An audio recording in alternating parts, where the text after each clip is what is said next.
Бир адамдын колунда 100дөн ашык кыймылсыз мил болушу мүмкүнбү? Эгер ал Кубанычбек Кангантиев болсо, ооба. Социалдык долбоорлордун атын жамынып, шаардык жерлерди 49 жылга ижарага алып, арзан баада менчикке өткөрүп алган схеманын бети ачылды. Жан сакчысына 135 объект, апасына 34 мүлк. Бул жөн эле тизме эмес. Бул шаардык бюджеттен уурдалган миллиондору.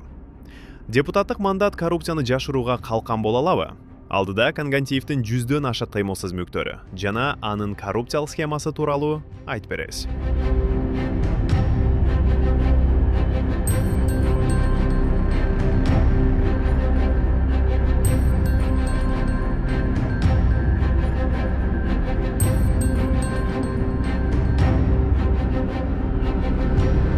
Кангантиев Бишкектин аймагында 100дөн ашык жерди менчиктештирип кеткен. Анын схемасы 3 этап менен иштеген. Алгач социалдык объект курам деген жүйө менен жакын адамдар аркылуу мэриядан жер сурап арыз жазган. Мисалы, спорт аянтчасы, маданий борбор жана башка ушул сыяктуу долбоорлорду ишке ашырабыз деп убадалашкан. Мыйзамга ылайык социалдык объекттерди куруу үчүн жер тилкелерин алуу оңойго турат. Мындай ыкма ачык аукцион өткөрүү тууралуу мыйзамды да айланып өтөргө жол ачат.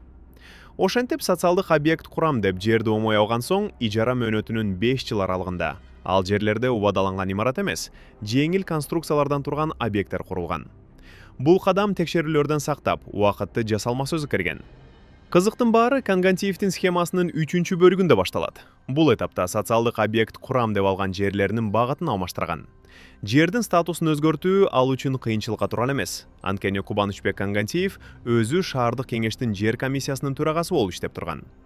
Ошентип социалдык объектлерди курам деп оңой жол менен алган жерлердин багытын өзгөртүп, көп кабаттуу турак жайлар, офистер салына баштайт. Андан соң имарат жеке тараптыкы деген жоо менен жердин ижара акысы арзанга бааланып, колдонуу мөөнөтүн 49 жылга узартууга мүмкүнчүлүк жаралат.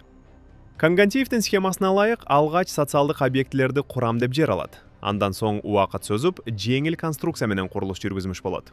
Арадан 4-5 жыл өткөн соң жердин баштапкы макамын өзгөртүп, коммерциялык багыттагы имараттарды сала баштайт. Иттин өлүгү дал ушул жерде катылган.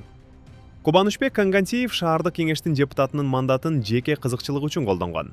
Ал жакын адамдарына 100дөгөн кыймылсыз мүлктөрдү каттаган. Бишкек шаардык кеңешинде жер комиссиясын жетектеп турган. Дал ушул себептен мамлекеттик жерлерди жакындар аркылуу өзүнө менчиктеп алуу кыйынга турган эмес. Азыркы тапта жогорку кеңештин курулуш комитетинде иш алып барат. Башкача айтканда, шаардык кеңештеги коррупциялык иштерин улантууда. Кангантиев кимдерге кыймылсыз мүлктөрдү каттагандыгы тууралуу тизмелеп айтып берели. Кыймылсыз мүлктөргө байланыштуу ар бир коррупциялык схеманын негизги куралы аффилирленген адамдар. Башкача айтканда, саясатчынын аты документтерде түз көрүнбөшү үчүн жер алардын ишенимдүү адамдарына катталат. Дамира Борбукова, Кубанычбек Кангантиевдин апасы, Топстрой жоопкерчилиги чектелген коомдун башкы директору. 2016-жылы Дордой базарынын аймагынан жер тилкесин жана Кожевина көчөсүндө жайгашкан турак эмес жайды убактылуу пайдаланууга алат. 2022-жылы Бишкек шаардык кеңешинин жер комиссиясы жогорудагы жердин ижара мөөнөтүн дагы 5 жылга узарткан. Комиссиянын курамында Кангантиев болгон.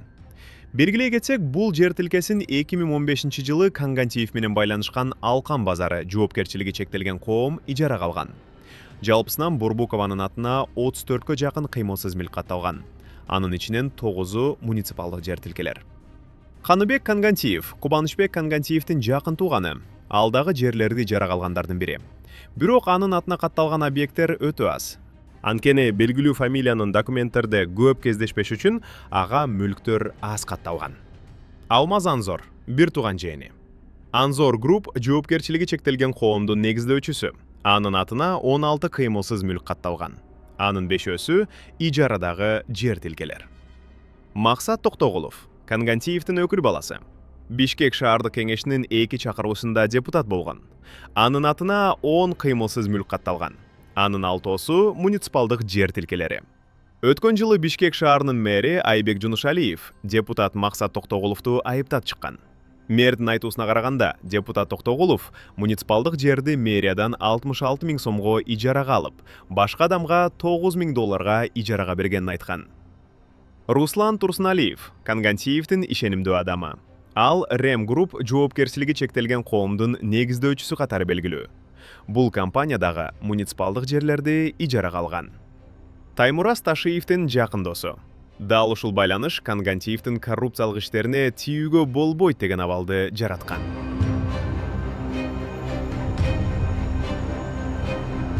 Азиз Султанов Конгантиевдин жан сакчысы жана жакын адамы. Анын атына 135 жакын объект катталган. Жер тилкелери, батирлер, кеңселер жана башка мүлктөр. Султановго катталган айрым мүлктөр тууралуу айта кетели. 2016 жылы Бишкектин түштүк магистралында спорт комплексин куруу долбоору менен жерди 5 жылга ижарага алган. Кийин Конгантиевдин жетекчилиги астында комиссия бул ижараны 25 жылга узартып, жердин багытын өзгөрткөн. Натыйжада ал жерде көп кабаттуу үй курууга уруксат берилген. Ошондой эле 2017 жылы Жукеев-Пудовкин көчөсүндөгү 83 үйдүн жанындагы жер тилкесин автоунаа токтотуучу жайды көрктөндүрөм деп ижарага алган. Кийин бул жер Конгантиевдин апасы Дамира Барбуковага катталат. Андан соң бул укук Руслан Турсуналиевдин Ремгрупп компаниясына өтөт. Ал болсо Таймураз Ташиевдин жакын досу экенин дагы бир жолу эске сала кетели. Азыр ал жерге компьютер клубу жана IT борборун курууга уруксат кагазын алууга жетишкен. Ошентип, автоунаа токтотуучу жайды көрктөндүрөм деп алган жердин багыты 5 жылдан кийин өзгөрүп кетти. Дагы бир кызыктуу фактыны кошумчалай кетели. Масалиев көчөсүндөгү унаа жуучу жайдын жанында жайгашкан 2 мунаралуу имарат дагы Конгантиевдин аффилиөрленген адамдарына таандык болуп чыкты. 2017 жылы Бишкек шаардык кеңешинин комиссиясы бул жер тилкесин Атабек Чойбаев аттуу жаранга 5 жылга ижарага берүү чечимин кабыл алат. Ал жерге унаа токтотуучу жай курулмак. 2022 жылы жер комиссиясы Чойбаевдин ижара мөөнөтүн дагы 5 жылга узартат. 2023 жылы комиссия жер тилкесинин функционалдык багытын өзгөртүп, бизнес борбор курууга уруксат берет. Комиссиянын башында Кубанычбек Конгантиев турган. Ошол эле жылы Чойбаев ижарага колдонуу укугун Алимстрим жоопкерчилиги чектелген коомго өткөрүп берет. Бул ишкананын негиздөөчүсү Конгантиевдин досу Азиз Султанов болгон. Учурда Алимстримди башка адам жетектейт, бирок ал дагы Конгантиев менен байланышы бар. Азыркы тапта бул жер тилкесинде Алимстрим жана Рояль курулуш компаниясы менен биргеликте бизнес борборун куруп жатышат. Борбор учурда кызуу жарнамаланууда. Кубанычбек Конгантиев Бишкек шаардык кеңешинин жер комиссиясынын мүчөсү катары өзү менен байланышкан 8 юридикалык жактар аркылуу да жүздөгөн мүлктөрдү ижарага алып, акырында менчиктеп кеткен. Мындай схемалар Конгантиевке өзүнүн чыныгы байлыгын декларацияда көрсөтпөөгө мүмкүндүк берет. Формалдуу түрдө ал жөн гана мамлекеттик кызматкер. Ал эми иш жүзүндө Конгантиевдер бокс брендин алдында автомойка, компьютер клубтар, спорт залдар сыяктуу бизнес тармактарынын бүтүндөй империясын түзүп алган. Күн сайын миллиондогон киреше анын чөнтөгүнө түшөт. Шаар бюджетине болсо ижарадан аз гана каражат которулат. Бул административдик ресурс менен муниципалдык жер кантип бир үй бүлөнүн кирешелүү бизнесине айланып кеткенинин классикалык мисалы. Башында социалдык объект курула турган жерлерди алып, арадан 4-5 жыл өткөн соң, ал жерге коммерциялык багыттагы имараттар салынып кеткени коррупциялык иш экени түшүнүктүү болуп турат. 2012-2021 жылдары Бишкек шаардык кеңешинин депутаты жана жер комиссиясынын мүчөсү болуп турган кезде Конгантиев муниципалдык жерлерди жакын адамдарына өтүшүнө түздөн түз таасир эткен. Ал эми 2021-2024 жылдары шаардык кеңештин төрагасы болуп турган кезде социалдык объекттер курула турган жерлердин ижара мөөнөттөрүн 50 жылга узартып, коммерциялык багытта колдонула баштаган. Катардагы адам айдоо багытындагы жерди курулуш багытында колдоно албайт. Анткени мыйзам жол бербейт. Ал эми Конгантиев мамлекеттин жерлерин каалагандай калчап келет. Бүгүнкү күндө Кубанычбек Конгантиев Жогорку кеңештин курулуш комитетин жетектейт. Бул мүлктөрдү менчиктештирүү стратегиясынын уландысы катары сыпаттасак болот. Эми ал курулуш тармагына республикалык деңгээлде таасир этет. Коррупцияга каршы күрөш күчөп турганда Конгантиев жазасыз калбашы керек. Мектеп, бала бакча, оорукана курула турган жерлерге коммерциялык багыттагы имараттарды салган адамга иш козголуп, бул схемага бөгөт коюлушу керек.